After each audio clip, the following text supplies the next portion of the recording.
Welcome to the third and final step of our mystery quilt for fall 2021. It is the Purple Passion quilt. If you pull down the templates that you'll find in the link below, or the PDFs, you'll see a couple of photos. The smaller one is the wall quilt, and this is the lap quilt.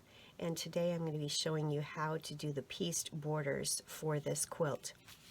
So be sure to print off the attached PDF of instructions, and also be sure to pull off the attached PDFs of the templates. And ensure whenever you do print template PDFs that you print them at 100%. Sometimes printers' settings will change to the print or fit to page default setting, and that will not work for this. Whenever you print templates, you must print them at 100% so that you get the accurate size when they're printed. So get those printed, and then you'll notice that the large triangle does need to be taped together. It comes on 2 pages. It is going to end up being 12.5 inches from the outside point to the outside point. So make sure when you've got it taped together using the guidelines, the faint guidelines there, that it's 12.5 inches from the outer point to the outer point, and 3.5 inches from the outer point here to this outer line. This smaller end triangle is going to measure 6.5 inches from the outer point to this outer line, and it again will also measure 3.5 inches, just the same as the large triangle. With this end piece triangle, you're going to actually be cutting fabrics both normally, and then you're going to flip the template to create the reverse image. So you'll cut some regularly and you'll cut some flipped over. You need a mirror image to finish off both ends of each row, and you'll see that here in just a moment. Okay, so now you have taken the cutout templates, you've traced each of them onto the plastic film, and this plastic film can be purchased at Hobby Lobby. In step number 1 of our fall mystery quilt class, there was a link taking you out to the Hobby Lobby site to show you where you can purchase this film.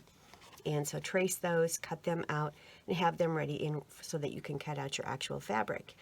Now let's take a look at how we did some of this for the fabrics. You'll notice what you need in the instructional PDF. It tells you exactly what size fabric strips or rectangles to cut. You can either cut 12.5 inch rectangles to be able to trace out your large triangles, or you can simply cut 3.5 inch long strips of fabric, and then you're going to flip this across that strip, and I'll show you that in a moment. But let's say this is a dark fabric, and this is also a dark fabric for the large triangles. You're going to use this template to simply trace it on there, and I've used a black marker so that you can actually see it on the screen here. And then I never use a rotary cutter with my film, my plastic film. I always trace it, and then I pull that away, and I use a rotary ruler to actually cut on these lines. If you're using a rotary cutter around your film, you could very easily cut into it and distort it. So never cut around the film. You could easily distort that. So I've traced that on there, and you can go ahead and cut them all out. The other thing that you could do, which makes it even more simple, is to use strips of fabric. So let me show you that. With this strip of fabric here, you'll see that I've got one triangle already traced out, and you can make it out there. I've used a black magic marker. So you just trace around it on that 3.5 inch strip, and then you simply just have to continue flipping your triangle template across the row and continue tracing and flipping all the way down your strip, and you've got your large triangles all traced and ready to be cut. It is a much more efficient way to use your fabric, so that's something that you can do. But if you've already got your 12.5 inch rectangles cut for your large triangles, that works as well. Now let's take a look at those end piece triangles. We're going to need to cut a total of 8 end piece units for our borders for the quilt, whether it's the lap quilt or the wall quilt. You're going to need to cut 4 end pieces that look just like this, cut normally, and then you're going to need to cut 4 of them that are the reverse image to finish off each row.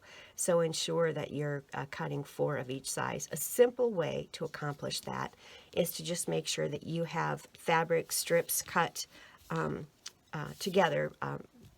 Fold them either right sides together or wrong sides together, doesn't matter which, and then use the same technique as I showed you with the large triangle. Lay that on a strip of fabric, trace around it, and then you can flip and trace again. And with each cut, you're actually getting a right side and a mirror image, a right side and a mirror image, because you've got it folded, either right sides or wrong sides together. The neat thing about batiks is that there's really no right or wrong, so you're okay there. But with most other fabrics, you definitely need to have both a mirror image as well as the regular cut. So go ahead and get your 8 end piece units cut. You're going to need a total of 12 of the dark large triangles, and you're going to need a total of 8 of the light large triangles for this quilt top if you're doing the wall. And if you're doing the lap quilt, you'll want to check your PDF, but I believe it's 16 of the light and 20 of the dark. And again, in both cases, it's a total of 8 of the end piece units. Now let's take a look at how this is pieced together. This piecing on this is really quite simple. You're going to need to pull the darks, large dark triangles and the large light triangles for each of the rows. You're going to create 4 pieced borders, and you're going to need to have 2 end pieces for each of these 4 borders, and each of them is going to be reversed. So you'll want to lay it out like this, and you'll see this is how the end piece should fit up against the large triangle. Make sure that this flat edge is perpendicular to this flat edge. When I was putting these together, I accidentally sewed it like this. That's obviously not going to make our end piece for the border. It's kind of a neat pattern, but that's not what we want. So make sure that you are piecing it like that. You're going to place them right sides together, match up the corners. I simply just pinned on each end, took it to my machine, and sewed a 1/4 of an inch seam allowance from end to end there, folded it out and pressed. Now when it came to the pressing, I found that with each of these units, as I was putting on my end piece and my darks and my first light, my border wanted to fall in this direction where the seam allowances were actually coming toward the lights. And then as I went down my border, the next seam allowance pressed more nicely. It laid much flatter, pressing toward the dark and then toward the light. And that's how mine worked out for all 4 of the borders. Check it out as you're working with it. Typically, I prefer to press everything toward the dark. In this case, I'm not seeing anything peeking through the lights. The batik is a nice thick fabric, so you're not seeing that. But normally I do like to press towards the dark, but in this case it was a little bit different, and that was just how everything laid. You want to ensure that you have a 1/4 inch seam allowance here and here and here that will be available, so that when you're sewing your border strips into the rows, you're not cutting off your points. So there must be that excess 1/4 of an inch fabric above each one of these points as you're sewing your row together. And let me show you what that looked like here. So I had sewn this 1/4 inch seam allowance on the end unit, pressed, and then I sewed this large triangle to this side, pressed, and I simply continued one strip at a time, one triangle strip at a time, and sewed it and then pressed it.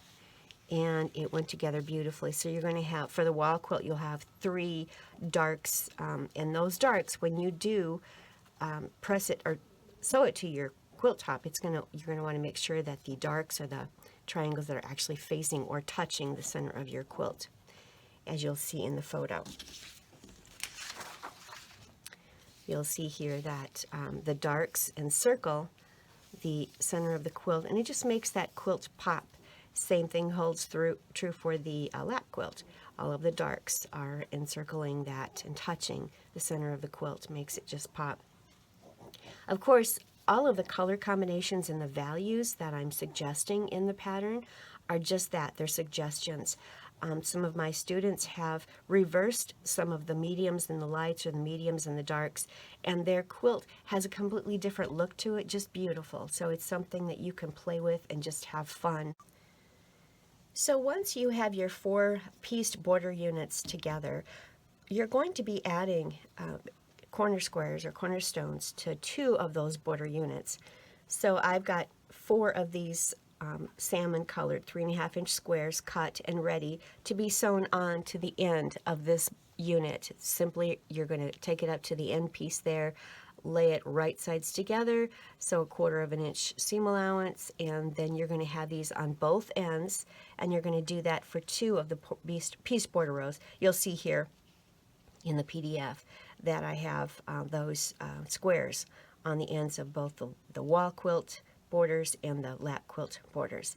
2 of the rows will not have the squares, 2 of the rows will. You're going to attach the shorter rows to the quilt center first, and then you'll attach these larger rows to the quilt center last. And then go ahead and get that pressed and ready for that last border strip if you choose to use it. And let me show you the last border strip. It is simply, in my case, I've chosen a medium as opposed to the dark. You can choose whatever you'd like, and I have chosen a 2.5-inch wide strip that I placed around my quilt. You can choose to use it or maybe not use it. You can use any color value you'd like, whether you want to do the lights, the mediums, or the darks. Just audition different fabrics, different strips, and see what you like the best. But you'll want to measure your quilt from the center, across the center of the quilt, to identify what measurement you'll want to cut the top and bottom strip, and then attach that, press that out, then flip the quilt, and then you're going to measure across the center from here to here, and that will identify the correct measurement for the outside of your quilt, and then cut your strips according to that. Since your quilt center may not measure the same as the measurements of the border strips that are given, definitely measure the centers of your quilts and then make sure you use those measurements for your outside border strips instead of what may have been given in the pattern. Your quilt center may have ended up being smaller or larger. So make sure that you cut your strips for your border using the center measurements. That will help to make sure that your quilt remains square. But I hope you'll enjoy trying the wall quilt and the lap quilt of our fall 2021 mystery quilt. Thank you so much for stopping by. Check out my website, quiltingwithlori.com, and hit the mystery quilt tabs if you'd like to learn more about all of my other mystery quilts that I have available.